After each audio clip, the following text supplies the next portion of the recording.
Esta porción o parachá y apareció, vamos a ver, ¿cierto?, ese momento del encuentro de Adonai mismo con Abraham, ya manifestado como un ángel.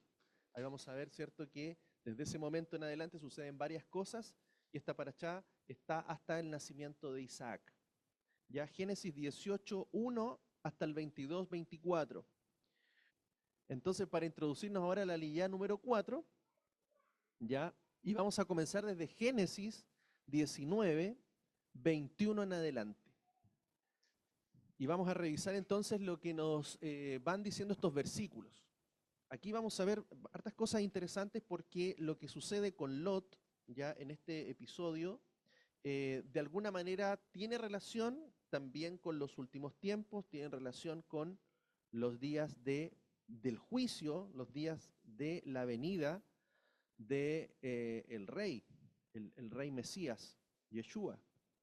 Entonces, vamos a aprender varias cosas de la situación de Abraham, la situación de Lot, las diferencias que hay, y también podemos ver en qué situación estamos nosotros. Si estamos en la situación de Abraham o estamos en la situación de Lot. Dice el versículo 19, capítulo 19, 21-22, y le respondió, he aquí, también sobre esto he aceptado tu ruego. No derrumbaré la ciudad de la cual has hablado.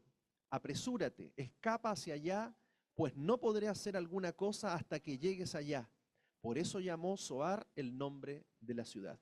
Entonces Lot es sacado de Sodoma y le dice, huye a las montañas. Y él mira las montañas y dice, no voy a llegar, voy a ser destruido. Lo que venía era muy grande. Le dice, mira, hay una ciudad pequeñita por allá. Ahí quiero llegar. No la destruyas. Y le dice, bueno ya, ok, ándate para allá, no vamos a destruir esa ciudad, porque todo lo que estaba en ese lugar, no solamente Sodoma y Gomorra, sino otros lugares más, iban a ser arrasados también por el juicio. Entonces Lot fue sacado fuera de la ciudad de Sodoma junto a su esposa y sus dos hijas por los ángeles de Adonai. Recibe indicaciones de huir sin detenerse en toda la llanura hasta llegar a la montaña. Lot rogó al ángel que le permitiera llegar a una pequeña ciudad y no a la montaña como se le había indicado. El ángel acepta su ruego y promete no destruir esa ciudad. Entonces vamos a ver que esta situación tiene relación con tiempos de juicio, tiempos finales, ¿ya? Así como lo veíamos en porciones anteriores, donde así como en los días de Noé, serán los días de la venida del Hijo del Hombre, así también como en los días de Lot, van a ser también los días de su segunda venida. Por eso es interesante este análisis. Lucas 17:28, el mismo Yeshua está diciendo, asimismo como sucedió en los días de Lot, comían, bebían, compraban, vendían, plantaban, edificaban. Mas el día en que Lot salió de Sodoma, llovió del cielo fuego y azufre y los destruyó a todos. Así será el día en que el Hijo del Hombre se manifieste. Entonces, atento con los días de Lot, porque también nos dan pistas, señales de cómo nosotros tenemos que estar preparados y qué tenemos que estar mirando, hacia dónde, en qué dirección estamos yendo. Recuerden que Abraham le dijo, Lot, ¿dónde te quieres ir? Y Lot miró hacia allá y dijo, oye, allá hay unas ciudades grandes, está súper bueno ahí para hacer negocios. Y para allá se fue Lot. Y Abraham se fue en otra dirección. Segunda de Pedro 2:6 dice, y condenó a las ciudades de Sodoma y de Gomorra, reduciéndolas a cenizas con destrucción, poniéndolas como ejemplo para los que iban a vivir impíamente. Fíjense que esto es ejemplo también para los que hoy viven impíamente, de que vendrá un día del juicio. Pero libró al justo Lot, abrumado por la conducta lasciva de los pervertidos, porque este justo que vivía entre ellos, día tras día atormentaba su alma justa por los hechos inicuos de lo que veía y escuchaba. ¿A cuánto a nosotros nos pasa que hoy en día vemos las noticias y decimos, pero ¿cómo puede estar pasando esto? ¿Cierto? Y nos abrumamos, nos sentimos temerosos de la maldad que hay afuera, de las cosas que están ocurriendo, ¿ya? Esa era lo que le pasaba a Lot en medio de ese lugar. Judas 1:7 así como a Sodoma y Gomorra y las ciudades vecinas, las cuales de la misma manera que aquellos, habiendo fornicado e ido en pos de vicios contra naturaleza, sirven como ejemplo al sufrir un castigo de fuego eterno. Entonces, una de las características de esa sociedad es muy similar a la que estamos viendo hoy. ¿Ya? Hoy día tenemos una serie de movimientos que apuntan a perversión, ¿ya? A una sociedad corrupta, una sociedad que está completamente contraria a la Torá, a la instrucción, a los mandamientos de Dios, ¿ya? Divorcios, separaciones, adulterios, fornicaciones, etcétera, hombres, hombres, mujeres, mujeres, y estamos llegando ya a niveles incluso animales o matrimonios casados con inteligencia artificial, etcétera. Y esas cosas estamos viendo, o sea, realmente es una situación próxima a destrucción, como lo era en Sodoma y Gomorra. Entonces nosotros estamos llamados como familias, imagínense en este tiempo, imagínense las hijas de Lot, tenían que buscar marido en esa ciudad. Nosotros tenemos que buscar esposos y esposa para nuestros hijos, imagínense. La situación en la cual ellos también están expuestos, abren las redes sociales y les aparece de todo ahí. Entonces hay una situación similar a la de Sodoma y Gomorra. Sigue diciendo en Judas 1, 21, 23, dice, conservaos a nosotros en el amor de Dios, aguardando la misericordia de Yeshua, el Mesías, Señor nuestro, para vida eterna. Tened misericordia con algunos que vacilan, a otros salvadlos arrebatándolos del fuego. De otros tened compasión con temor, aborreciendo aún la ropa contaminada de su carne. O sea, vamos a ver en este tiempo incluso creyentes, cristianos, hermanos, en distintas situaciones. Algunos va a haber que arrancarlos del fuego, ¿eh? Como Lot, que fue arrancado del fuego. Y otros están en situación de que están viviendo una vida cristiana, como decimos, light o súper libertina, ¿ya? Donde lo que vemos nos horroriza, ¿cierto? De lo que está pasando en muchos hermanos o en muchas iglesias que están completamente desviadas. O sea, sabemos que hay iglesias homosexuales. Sabemos que hay iglesias hoy día para el movimiento LGBTQ y más, etcétera. Y hay una serie de barbaridades que están ocurriendo. Ya el otro día veíamos una iglesia celebrando Halloween y disfrazados de demonios y diablos con alabanza. Entonces estamos viendo una cosa que hoy día, si no tenemos claro la instrucción de Dios, van a haber muchos que van a estar metidos en mismo Sodoma y Gomorra creyendo que se van a salvar, pero en realidad van a caer en la destrucción del fuego. Entonces hay que tener muy claro cuál es el lugar correcto. Y Lot no estaba en el lugar correcto, si bien era un hombre justo, pero no estaba en el lugar correcto. Y le tocó vivir cosas que Abraham no tuvo que vivir, porque Abraham sí estaba en el lugar correcto. Después sigue diciendo que los ángeles le dicen, apresúrate, escapa hacia allá, pues no podré hacer cosa alguna hasta que llegues allá. Por eso llamó Zoar el nombre de la ciudad.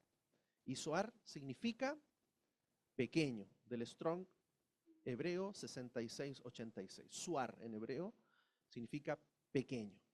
Y eso también nos enseña de que hay muchos en el reino que se van a salvar, pero al último, pero como al filo, ¿cierto? Les va a estar cayendo la llama atrás y van a estar arrancando en el último momento, ¿ya? Entonces, por eso vemos una diferencia. Abraham estaba mirando de lejos este juicio. Él estaba en su tierra, en su campo, con sus tiendas, sus animales, su familia, completamente distante de la destrucción que venía sobre las ciudades donde habían creyentes. Por eso, ¿dónde vamos a estar? ¿Con Abraham o con Lot? Y eso nos muestra la realidad de que hay muchos creyentes que están en el lugar incorrecto, porque están poniendo sus ojos en cosas incorrectas y no están viendo dónde deben estar, en el momento en que viene el tiempo de juicio. Entonces, ¿qué es lo que pasa con este creyente Lot? Dice, se va a Zoar, y Zoar significa pequeño. Y eso nos habla también que en el reino de Dios van a haber grandes, pero también van a haber pequeños. Algunos se van a salvar, pero van a ser como los más pequeños en el reino. Y Yeshua nos habla de esto.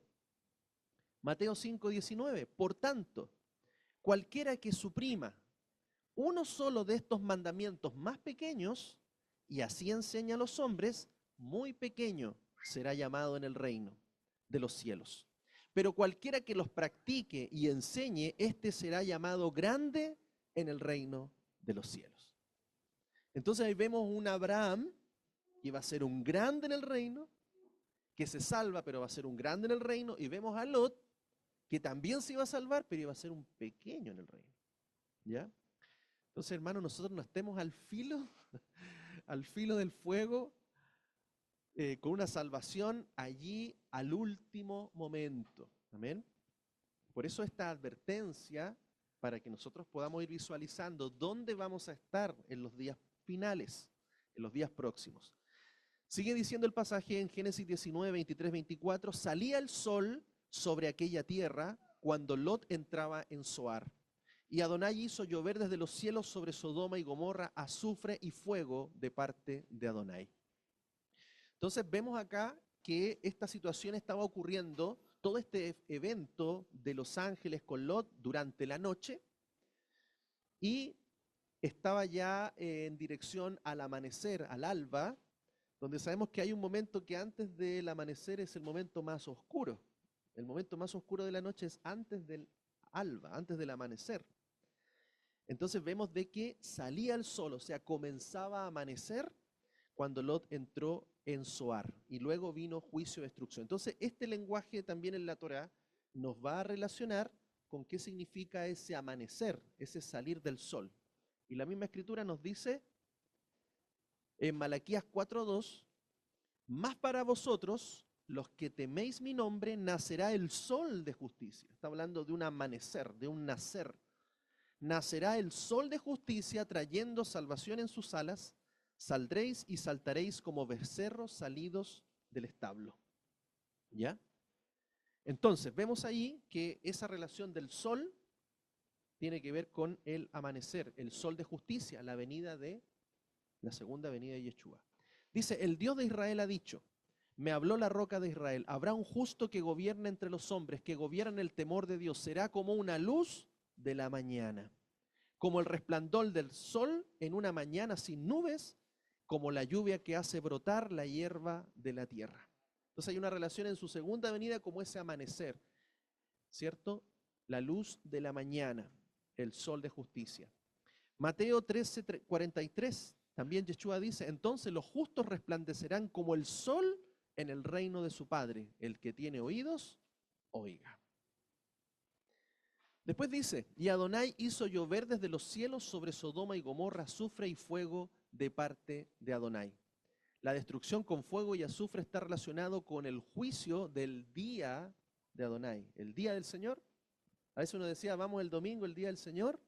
No tiene nada que ver, el día del Señor es un término para el día del juicio, el día terrible, el día de destrucción, ¿ya? El día donde se va a manifestar el Rey de Reyes. Entonces ahí vemos ese concepto del día del Señor, y hay muchos pasajes más que nos relacionan ese juicio terrible, el día del Señor, que hay de aquel día para los impíos, en muchos pasajes. Por ejemplo, vemos aquí Malaquías 4:1, dice, ciertamente viene el día ardiente como un horno, donde todos los soberbios y todos los que hacen maldad serán estopa. Aquel día vendrá y los abrazará y serán dejados sin rama ni raíz, dice Yahweh Sebaot, Yahweh de los ejércitos. También dice Sofonías 1:18, solamente algunos versículos, ni su plata ni su oro podrá librarlos en el día de la ira de Adonai, cuando el fuego de su celo consuma toda la tierra, porque de cierto exterminará repentinamente a todos los habitantes de la tierra. Entonces aquí, fíjense dos eventos, se salvan y fuego. ¿Eh? saca a Lot, porque dice, tengo que sacarte primero antes que venga el fuego. Eso también nos habla de que viene ese arrebatamiento antes que venga el juicio, la ira de Dios. ¿Ya? Isaías 13, 6, 9 dice, gemid, porque está cercano el día de Adonai, vendrá como azote de El Shaddai. He aquí, implacable, viene el día de Adonai con indignación y ardiente ira para dejar la tierra desolada y extirpar de ella a los pecadores. Entonces vemos este evento claramente relacionado con el día de Adonai, el día del juicio, el día de la ira, pero también el día de la salvación de los justos. Mateo 13, 40, 42, Yeshua nos dice, por tanto, así como las cizañas son recogidas y quemadas con fuego, así será el fin del siglo. Enviará el Hijo del Hombre a sus ángeles y recogerán de su reino a todos los que causan tropiezos y a los que hacen iniquidad y los echarán al horno de fuego. Allí será el llanto y el crujido de los dientes. Versículo 25 dice, y destruyó estas ciudades y toda aquella llanura, en todos los habitantes de las ciudades y las plantas del suelo. Entonces vino una devastación en toda la zona, en todo lugar, no solamente en la ciudad de Sodoma y Gomorra, sino que también nos habla de los habitantes de las ciudades y las plantas del suelo. Aquí también relaciona este juicio de Sodoma y Gomorra como algo incluso suave con el juicio de otros lugares. Mateo 11, 23, 24 dice, y tú, Cafarnaúm o Capernaúm, ¿acaso hasta el cielo serás exaltada? Hasta el Hades serás abatida. Porque si en Sodoma se hubieran hecho los milagros que se hicieron en ti, habría permanecido hasta hoy. Por eso os digo que en el día del juicio habrá más tolerancia para la tierra de Sodoma que para ti. Entonces vemos ahí un juicio justo, porque Sodoma no tuvo la misma oportunidad que otros lugares tuvieron de ver los milagros. ¿Ah? Entonces también hay una diferencia también en el juicio, hay un juicio justo, que va a ser también en relación a la actitud de las personas. Los hay, correcto. Mateo 10:15, de cierto os digo que en el día del juicio será más tolerable para la tierra de Sodoma y de Gomorra que para aquella ciudad. Eso lo dice en el contexto de cuando Yeshua manda a sus discípulos a predicar a las ciudades, les dicen, vayan, ustedes miren dónde van a entrar. Incluso fíjense, no les dice, entren a todas las casas. Ustedes vean cuáles son las casas de aquellos que pueden ser justos. Fíjense, léanlo, ahí en ese pasaje. Esa casa que usted vea y diga, sí, aquí pueden haber personas justas que van a escuchar el mensaje, entren a esa casa. Si esa casa los recibe, dejad la paz. Pero si esa casa no los recibe, salgan de ahí y sacudan el polvo de sus pies. ¿Mm? Dice que ese lugar tendrá un juicio más fuerte y más terrible que lo que ocurrió en Sodoma y Gomorra, porque rechazaron la oportunidad de la salvación. ¿Ya? Ay, ay, ay. Como dicen, mejor no haber sabido. Ya estamos, hermanos, así que sigamos adelante. No, no miremos para atrás. Por eso dice, el que pone la mano en el, ¿cierto? En el arado, no mire para atrás. Amén. Y hemos avanzado harto, hermanos, así que sigamos adelante. Él nos ayuda. Amén. Entonces, ¿qué pasó? La mujer de Lot miró hacia atrás, a espaldas de él, y se volvió estatua de sal. El ángel había dicho claramente en el versículo 17 que no miraran atrás para ver la destrucción de Sodoma y las demás ciudades del valle. Qué importante es hacer caso a los detalles de los mandamientos del Eterno. Yeshua dijo que nos acordáramos de la mujer de Lot. Nos hace un recuerdo. Eso está allí en Lucas 17, 30, 31. Dice, así será el día en que el Hijo del Hombre es revelado. En aquel día el que esté en la azotea y sus bienes en la casa, no baje a tomarlos. Y el que esté en el campo, igualmente no se devuelva a lo de atrás. O sea, cuando llegue el día, y esto, hermano, no solamente se refiere a un momento, sino que se refiere a nuestra actitud hoy. ¿Dónde estamos poniendo nuestros ojos? ¿En las cosas materiales o en lo que ha de venir? ¿Mm? Estamos preocupados, por eso dice que todos compraban, vendían, plantaban, o sea, estaban viviendo la vida como viviendo normal, preocupados de muchas cosas, ¿correcto? Enfocados, ¿cierto?, en bienes materiales, pero no estaban preocupados de lo que Abraham estaba preocupado. Ahí tenemos dos estilos de vida diferentes. ¿Cómo era la vida, el estilo de vida de Abraham? ¿Y cómo era el estilo de vida de Lot? Y yo les puedo decir que hoy día estamos viviendo el estilo de vida de Lot. Porque dependemos del dinero, del sistema de las ciudades, dependemos cada día más de las tarjetas de crédito, dependemos cada día más del celular. O sea, se pierde el celular y no puedo entrar ni siquiera al banco. Y dependemos de muchas cosas que Lot dependía. Lot dependía de la ciudad, dependía de lo que se transaccionaba, pero Abraham no dependía de eso. Abraham tenía sus ganados, tenía sus cosas, tenía su autosustento. Entonces, ojo con eso. Dice, acordaos de la mujer de Lot. Cualquiera que procure preservar su vida, la perderá. Y todo el que la pierda, la salvará. Entonces vemos allí una actitud de mirar hacia atrás, de estar poniendo los ojos en cosas incorrectas y no los ojos en Jesús, en Yeshua, que es el autor y consumador de nuestra fe. Entonces eso es importante. Y por eso dice, acordaos de la mujer de Lot. Porque muchas veces vamos a tener la tentación de salvar nuestra vida. Pero acá dice que el que quiera salvar su vida la perderá. Y aquel que pierda su vida por causa de él, la salvará. Abraham, madrugando, se dirigió de mañana al lugar donde había estado en presencia de Adonai. La Torá presenta a Abraham como el que se levanta por la mañana para orar. ¿Amén? A Isaac como el que ora por la tarde. Y a Jacob como el que ora por la noche. ¿Mm? Ahí están las citas. Muy, muy interesante, ¿cierto? Por eso Daniel oraba 3 veces al día. Por eso también hay 3 ofrendas en el templo que se entregan. En la mañana se entrega el chajarit o la ofrenda de la mañana. Después tenemos la minjá, que es la ofrenda de la tarde. Y después la oración arbit, que es la de la noche. Entonces, es un modelo de ofrenda que se hacía en el templo y hoy día nosotros somos templo del Espíritu Santo, entonces tenemos que practicar también eso. Así que tenemos que tratar de orar en la mañana, al mediodía o en la tardecita y después en la noche. Amén. Eso es lo que nos enseña Abraham, Isaac y Jacob. Y de ahí viene también esa tradición que se hace en las ofrendas y en las oraciones. Dice, y oteando, mirando hacia el lado de Sodoma y Gomorra y hacia la región de la llanura, he aquí vio que subía de la tierra un humo como la humareda de un horno. Sin embargo, a Abraham se le dio el permiso de contemplar toda esta destrucción.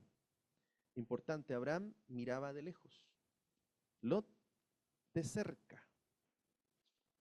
Y así, cuando Elohim destruyó las ciudades de la llanura, Elohim se acordó de Abraham.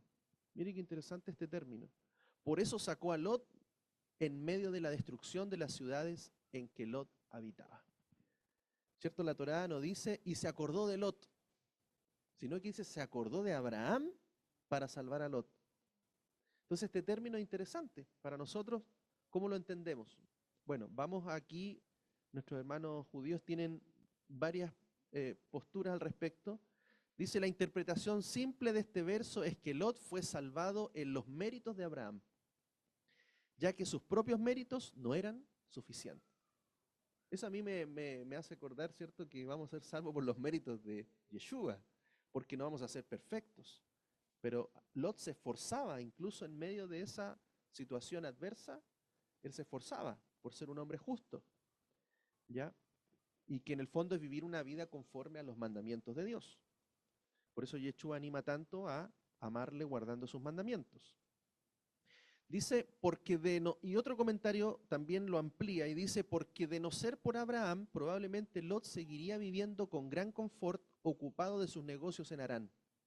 Entonces también acá lo que habla es que Abraham se acordó de Abraham porque en Abraham había una responsabilidad también por la vida de Lot, porque Lot siguió a Abraham.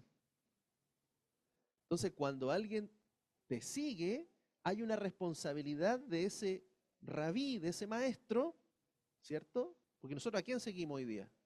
A Yeshua.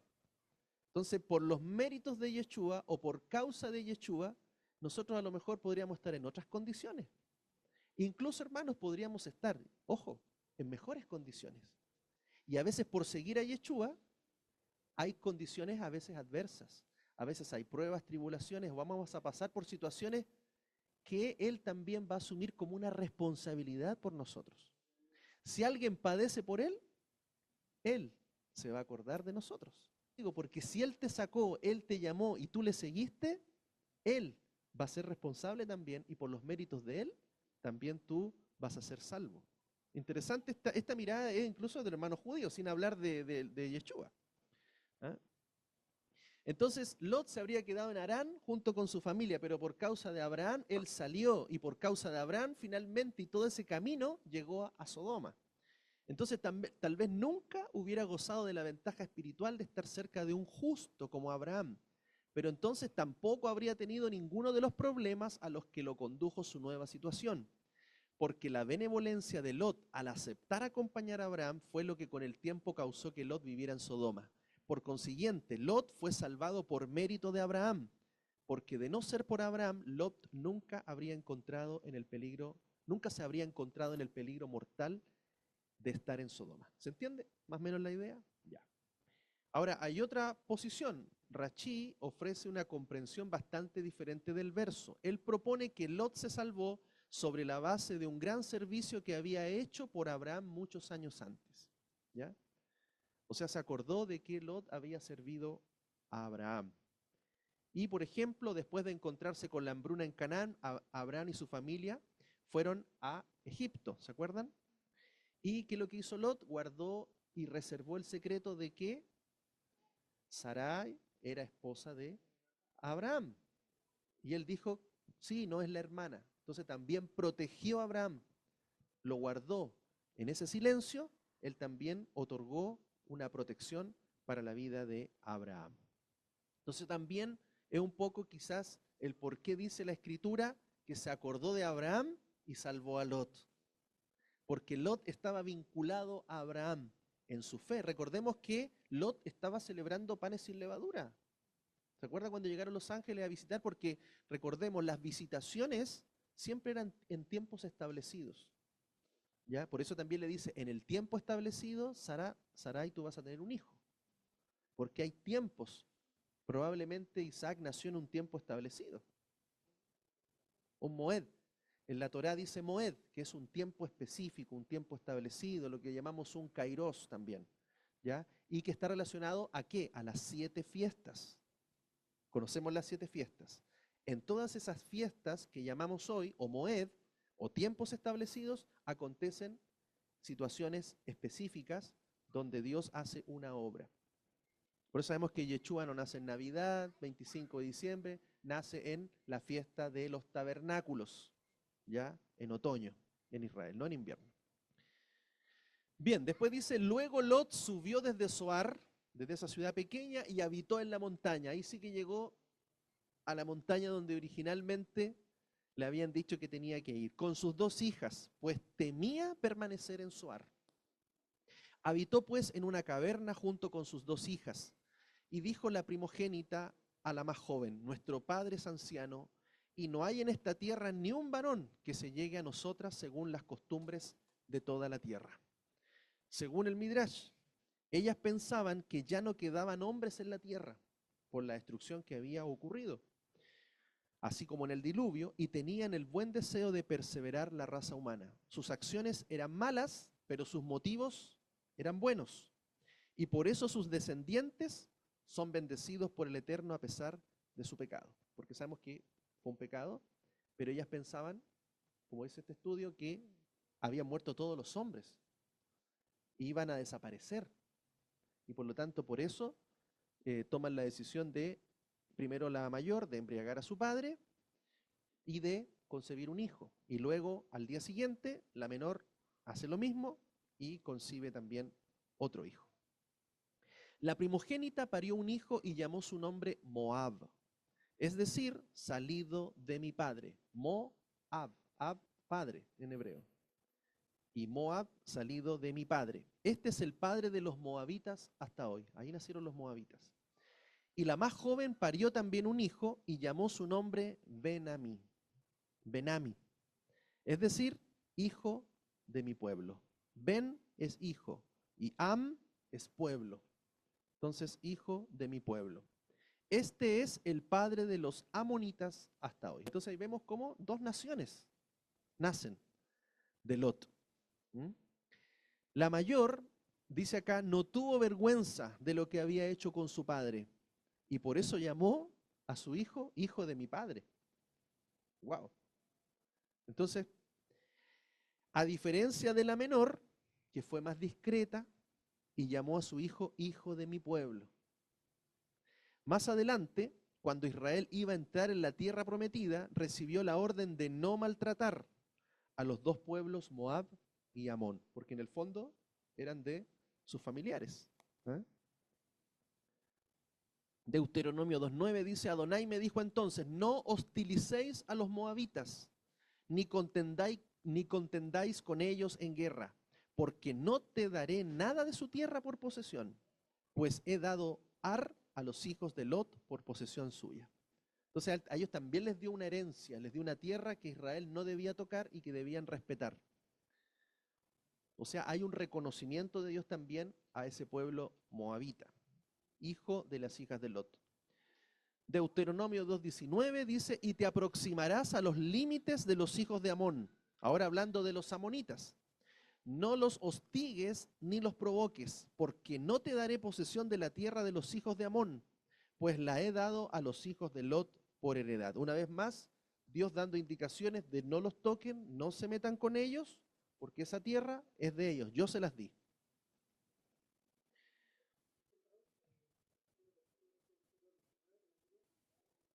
2:9, 2:9 y 2:19, correcto. Entonces están las indicaciones para los moabitas y los amonitas. Sin embargo, hay una pequeña diferencia en el trato. La prohibición en cuanto a Amón es más severa que la de Moab. Tenían el derecho de provocar a Moab, pero no hasta una guerra. Pero a Amón no podían provocar de ninguna manera. Entonces también hace como una salvedad por la actitud de las hijas, ¿ya? Entonces los de Moab, que significa hijo de mi padre o de mi padre, a ellos le dicen, bueno, pueden tener problemas, pero no a la guerra. Pero al otro no le dicen, no tengan ningún tipo de problema con ellos. O sea, ni se metan con los amonitas, ¿ya? Por la actitud de las madres de aquellos pueblos. Capítulo 20, versículo 1. De allí Abraham viajó a la tierra del Negev y acampó entre Cades y Shur, habitando como peregrino en Gerar. Entonces se fue a tierra de filisteos o de Plishtim en ese tiempo. De ahí viene la palabra filisteos, de Plishtim, uno de los hijos de los hijos de Noé. Como Abraham se dedicaba a atender los viajeros en el desierto, dice que Abraham era un excelente hospedador. Ya él se dedicaba a recibir a todos los viajantes, los alimentaba, les daba agua y les ayudaba a seguir su camino. Dice, se dedicaba a atender a los viajeros en el desierto, dándoles comida y cobijo para así poder hablarles. Él les hablaba del Shaddai. Tuvo que salir de la región de Sedom, acá dice, porque ya nadie pasaba por allí. Y también porque la situación de incesto que había afectado a Lot con sus hijas, ¿cierto? Probablemente daban mal hablar en la zona. Esos son algunos motivos, no sabemos exactamente, pero él se movió hacia Gerar, que ya es zona de los filisteos. Y decía Abraham acerca de Sara, su mujer, es mi hermana. Otra vez, ¿se acuerdan? La misma situación. ¿Y por qué? porque Abraham tenía temor de que eran pueblos que no tenían temor de Dios y por lo tanto podrían matarlo a él para quedarse con su esposa, que era muy hermosa. Pues temía decir es mi mujer, para que no fueran a matar a los hombres de la ciudad por su causa. Así que Abimelech, rey de Gerar, mandó a tomar a Sara. Abimelech, ¿cierto? Aquí se menciona como un nombre, pero también está relacionado con un título, porque es Abi de mi padre, Ab, padre, y Melech, que significa rey. Podríamos decir mi padre rey.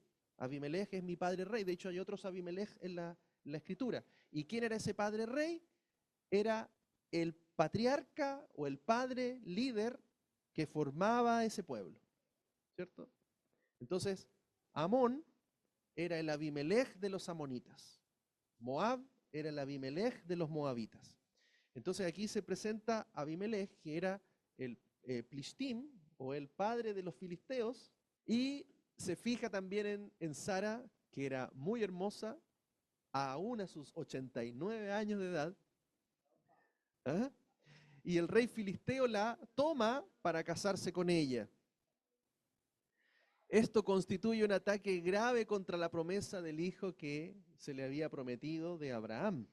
Entonces aquí nuevamente una situación difícil, pero el Shaddai interviene y se manifiesta en sueños a Abimelech y le dice, esa mujer que tú tienes, tiene marido, así que vas a morir, a no ser que la entregues. Y Abraham es profeta, va a orar por ti y te va a sanar. ¿Por qué? Porque vino también esterilidad. Las mujeres no podían concebir, no podían dar a luz, y por lo tanto era porque había tomado esta mujer. Y él le dice al ángel en el sueño, le dice, pero si yo no he obrado mal, él me dijo que era su hermana y ella también me dijo que era su hermana.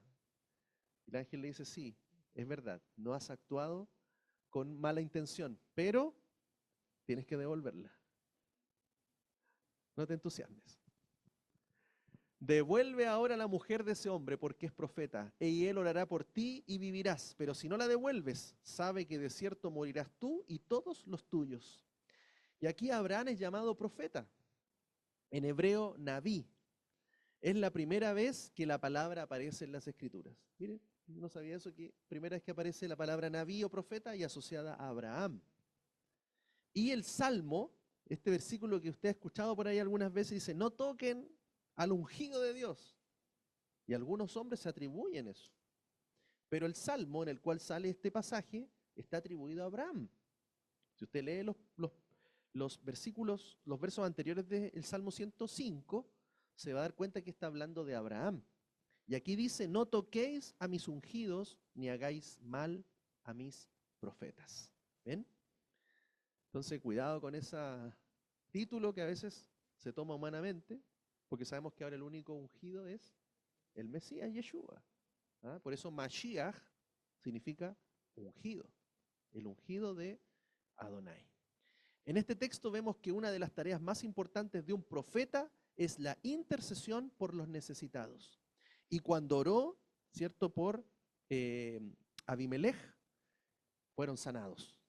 Por eso cuando un profeta ora por los gentiles, pueden ser sanados. Esa es la verdadera función de un profeta, interceder en oración para salvación y sanidad de los que aún no le conocen. Versículo 12, avanzamos ahí un poquito más, dice, aunque en efecto ella es mi hermana, dice, hija de mi padre, pero no hija de mi madre, y así vino a ser mi mujer. Entonces, de alguna manera, hemos defendido a Abraham, por supuesto, porque lo que él decía no era mentira, ¿ya? Él se guardaba, se reservaba la otra parte, ¿ah? Porque de verdad era su hermana, ¿cierto? Claro, pero no dice que era su esposa. Entonces, se queda calladito, ¿ah? Obviamente por las razones que hemos discutido. Pero acá hay algo interesante, porque este pasaje nos podría dar a entender de que Abraham tomó a Sara, que era hermana de él, en el sentido de que era hija de su papá, pero de otra esposa de su padre, ¿cierto? Pero en el hebreo, Ab, que significa padre, también se le puede decir un abuelo. ¿Ya? Ab se usa para papá, para abuelo, para bisabuelo, cualquier ascendente, ¿cierto? Entonces, el hecho de que Abraham dijese que era hija de su padre, podría estar diciendo que es hija de su abuelo. ¿Ya? Pero vamos a ver un poquitito más, en detalle. Según Rachi, Sara era la nieta de Teraj. ¿Quién era Teraj o Taré? El padre de Abraham. Por lo tanto, Sara sería la nieta de Teraj. Y Abraham sería su tío, sobrina, para los días de hoy. ¿Ya? Entonces, la palabra hebrea, padre o Ab, ¿cierto? Que acá se puede escribir con V o con B, Ab, puede ser también abuelo, bisabuelo, tatarabuelo, etc. Y la palabra hebrea para hija, bat, puede significar también nieta, bisnieta, etc. Según el Targum, que son los textos en arameo de la escritura, y el libro de Yashar, Sara fue la hija del tío de Abraham. Y eso está aquí en Yashar. El libro del justo dice, Harán, el hijo de Teraj, Harán era hermano de Abraham. Recuerden, Teraj tenía 3 hijos, Abraham, Harán y Nacor. Bueno, Harán, el hijo de Teraj, el hermano mayor de Abraham, tomó una esposa en esos días. Harán tenía 39 años de edad cuando él la tomó, y la esposa de Harán fue preñada y dio a luz un hijo, y ella llamó su nombre Lot. ¿Ya? Entonces Lot era hijo de Harán, y era sobrino de Abraham. Y ella fue preñada de nuevo y dio a luz una hija y llamó su nombre Milcá, Milja o Milca, que se casó con Nacor. Y ella de nuevo fue preñada y dio a luz una hija y llamó su nombre Sarai. Entonces, Sarai era hermana de Lot. ¿Ya? Harán era de 42 años de edad cuando Sarai fue nacida a él, cual era el año 10 de la vida de Abraham. O sea, Abraham era mayor por 10 años. Entonces, cuando dice es hija de mi padre, que en realidad era hija de su abuelo, porque padre se le llamaba a cualquier ascendiente de él. Como se le dice a Yeshua, hijo de David. No es que sea el hijo directo de David, pero es un Correcto. descendiente de David. Eso es, perfecto. Entonces, ahí vemos, por eso nosotros somos hijos de Dios, hijos de Abraham. ¿Sí o no? Entonces, ¿cómo relacionamos eso? Bueno, ¿de quién somos entonces? ¿Por qué? Porque tiene que ver esa ascendencia. ¿Ya?